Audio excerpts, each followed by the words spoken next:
World Malayali federation 5ാമത് global convention ദുബായിൽ ആരംഭിച്ചു. ദുബായ് ദേറയിലെ ക്രൗൺ പ്ലാസ ഹോട്ടലാണ് 3 ദിവസത്തെ ആഗോള സംഗമത്തിന് വേദിയാകുന്നത്. സ്നേഹത്തിലൂടെയും സഹനത്തിലൂടെയും മാറ്റത്തിന് തിരികൊളുത്താം എന്നതാണ് ഇത്തവണത്തെ പ്രമേയം. ലോകത്തെ വിവിധ ഭാഗങ്ങളിലുള്ള മലയാളികളെ ഒരു കുഴക്കീഴിലെത്തിച്ചിരിക്കുകയാണ് വേൾഡ് മലയാളി ഫെഡറേഷൻ. ജാതിമത രാഷ്ട്രീയ ചിന്തകൾക്കപ്പുറം സൗഹൃദത്തിനും സ്നേഹത്തിനുമുള്ള കൂട്ടായ്മ.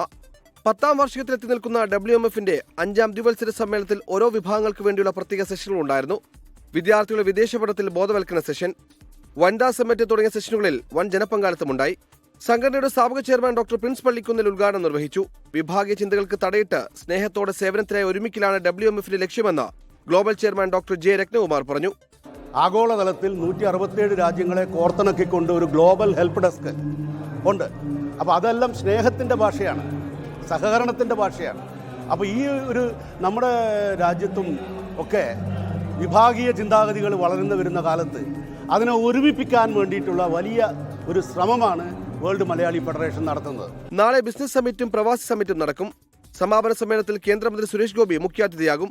സംസ്ഥാന കൃഷി വകുപ്പ് മന്ത്രി പി പ്രസാദ്, ഡോക്ടർ മുരളി തുമ്മാരക്കുടി, സന്തോഷ് ജോർജ് കുളങ്ങര, സെയ്ദ് മുനവറിൽ തങ്ങൾ തുടങ്ങിയ പ്രമുഖരും പരിപാടികളിൽ പങ്കെടുക്കും. 24 ദുബായ്. ലോകത്തെവിടെയായാലും ഏത് സമയത്തും 24 വാർത്തകളും ഓഗ്മെന്റഡ് റിയാലിറ്റി പാക്കേജുകളും എക്സ്പ്ലെയിനറുകളും വിശദമായി കാണാൻ ഞങ്ങളുടെ യൂട്യൂബ് ചാനൽ നിങ്ങൾക്ക് സബ്സ്ക്രൈബ് ചെയ്യാം.